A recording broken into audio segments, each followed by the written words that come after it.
Let's talk some football with Brett Goode this morning here on the Morning Rush. Brett, good to have you as always. How are you and the family doing, first of all, this morning? I know some bad storms in northwest Arkansas. Obviously, you're able to join us. So.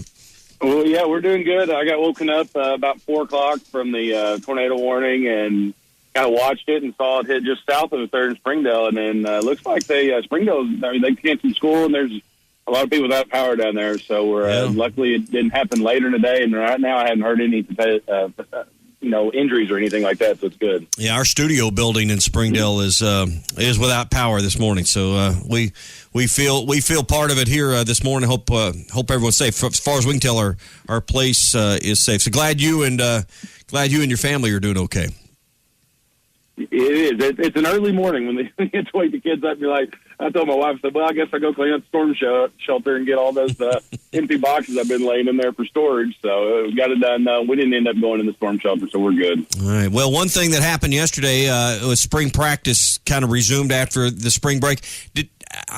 Best I remember it during that era where Houston Nutt was coaching the team when you were on it, they did kind of the same deal, 2 or 3 practices, spring break, then come back. Is that indeed correct when you were going through this process?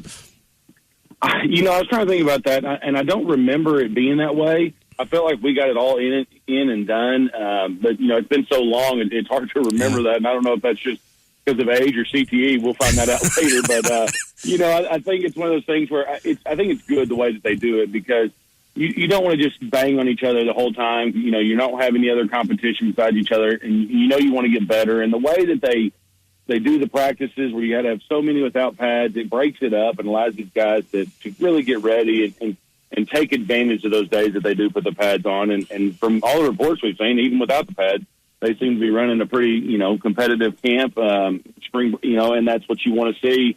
And that's what all the good teams we've heard over the years of how competitive they've been in their spring practices.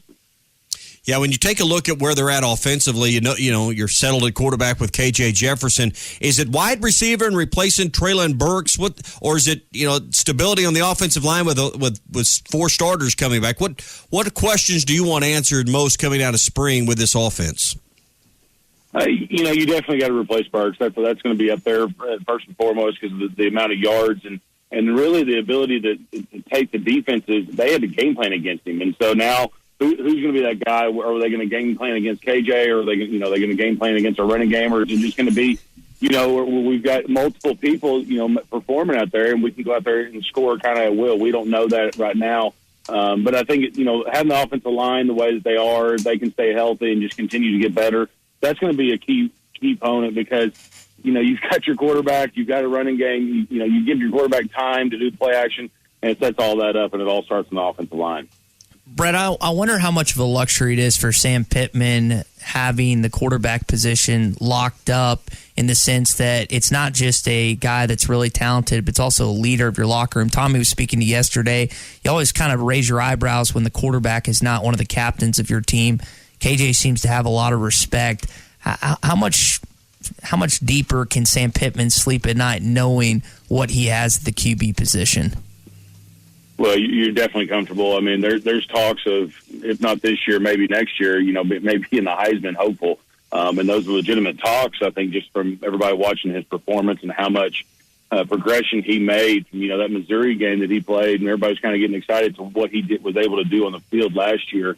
And so you're just excited. When you've got the guy back there and you're going in your second year of really being a starter, calling the plays, commanding that huddle and taking that, that leadership, like you said, that's huge for a team because when the times get tough, you can rely on those guys. They've been in a lot of those situations, and you think that they're going to perform at a high level. I do wonder, watching basketball, which I know you probably paid attention to, the Anthony Black commitment and seeing that Arkansas is not just the clear number 2 recruiting class in the country, but number 1 in the SEC. We've seen what baseball's done, top 5 recruiting classes pretty consistently. I just wonder when I see it happen in baseball, when I see it happen in basketball, is there anything that can lead you to believe that can happen in football, or is that just a fairy tale that Razorback fans can just be wishful for this morning? I think you can definitely look forward to it. I mean, the biggest thing that you can see right now is just, even with our football team, the makeup that we have right now is how much better we are. Now it's a lot harder to get those 5-star recruits to come in back to back, but we've seen a lot of competitive football teams. They get to 3 and 4 stars and they develop them, and you're going to have a lot of other guys that do that same thing because they get a chip on their shoulder. So I don't think you're necessarily trying to make a McDonald's All-American team on the football. I mean, I know Alabama does that. I don't think that's realistic for us to do that, but I think that we can get close to that, and I think that the ability for Sam Pittman and his staff to continue to progress and move forward each year, I think that's the excitement that we see as football fans because you're seeing depth. You're seeing, we know that we did a back-to-back performances from, the season before to last season, and met all of our expectations, and we were in all those games, and now the expectations just continue to grow, and you can see that with all the other sports, and I think that'll just continue to happen.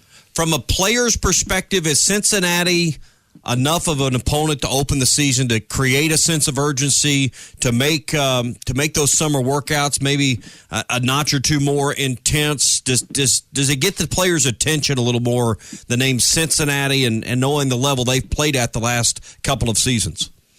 Well, if it doesn't, it should. First and foremost, you got to take everybody seriously, and then when you have somebody that's been in the college football playoff, the year before they gave Georgia a run for their money. They're a legitimate football team, and so you want to take them serious, and you need to win your non-conference because we know how tough the SEC is, and you've got to take these non-conferences just as serious because we want to get back to a bowl game, and you got to have a couple extra wins from the non-conference games to be able to achieve that, and then you move forward and hopefully have a good SEC West, go against everybody, and maybe you have a chance to win the division. But it all starts with those non-conference games, especially when you start playing games at home. All right, will be interesting to see how Arkansas can build on their 9-4 year from last year. Before you go, I want to shift over to some NFL talk because always when there's tough endings to games involving overtime and one team doesn't touch the ball, it always brings up the conversation of changing the overtime rules. Well, now we've reached that point, and I just wanted kind of your thoughts on the new rules involving extra time and overtime in the NFL. Do you like the change, or do you like the old way of doing it?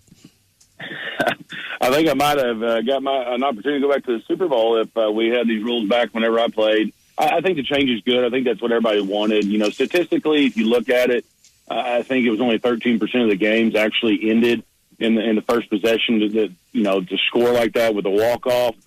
They had the NFL overtime rules correctly, but there's so many college fans out there that like the way that happens as well, that they want to see both sides get the ball. So I think it'll make for better TV. But, there's so many things that can happen, even on a sack, fumble, safety, or whatever like that on first possession, the game's over. And so there's going to be a lot of things that go on. I don't think it takes the aggressiveness out of overtime play, especially for the team that gets the ball first, because it is a limited clock, and you want to get that out, and they're not going to extend that any longer just for the player's safety. Yeah, so and it makes me also think about, they've recently changed college overtime rules, and it's gimmicky to a point when we're just going to have basically a square off on 2-point conversions after two overtimes, I think, starting with a third. But to me, I wonder how if there's going to be momentum to change that somewhere down the line. I think it's such a small percentage of the games that actually get to overtime. It's hard to get a lot of traction on that. Absolutely, and it'd be like starting a soccer game off with penalty kicks. Just something that's just not normal for the game, and so they've got to make the adjustments correctly. And I think they're doing it the right side. I don't like the college football where they just line it up at the 2. I understand that, but the game last year that beat our 7 overtime game, that really took away from what we did because there was so much extra offense and defense that was played. It wasn't just running in from the 2-yard line, so that takes away from the game and obviously takes away from record books. All right, Brett Goode with us. He joins us every Wednesday on the Morning Rush. Today's a day you may need your insurance man, and if your insurance man hadn't answered the phone after the storms went through, maybe you need a new one.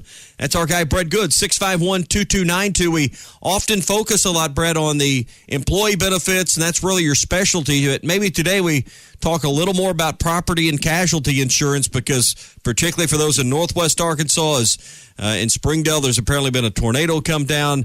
Today's when you need to know you're taken care of with your insurance guy. Yeah, that's definitely right. You want to make sure you got full coverage and the right coverage. Unfortunately, there's a lot of people that don't know that until after it's too late. So it's always good just to check and make sure that you're covered on all ends, especially when a disaster like this comes through. So even if you had no damage and you're safe, but you wonder about your policy, maybe it's time to call you for a policy review.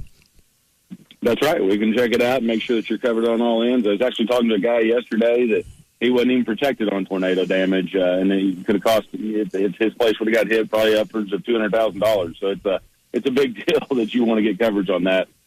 Yep. 651-2292 for property and casualty insurance and a full array of employee benefits. Brett's there for you with Henderson Phillips. 479-651-2292. That's your direct number. Brett, thanks for your time, and we'll talk to you next Wednesday. All right, sounds good. Thanks, guys. Finally here, the top teams in college basketball have been determined, and the Final Four is set. Looking to wager on these games or the national championship? Head over to betonline.ag on your desktop or your mobile device and sign up today to receive your 50% welcome bonus on your first deposit. Just use our promo code BLEAV to get started. That's BLEAV. BetOnline remains your number one spot for all your updated odds and info, along with player props and new contests throughout the year. It's the best source for all your sporting wagering needs, including live betting and everyone's favorite Vegas casino and poker games. It's super easy to get started, so join today. Learn why everyone is saying BetOnline is the fastest and easiest way to wager on sports. BetOnline, where the game starts.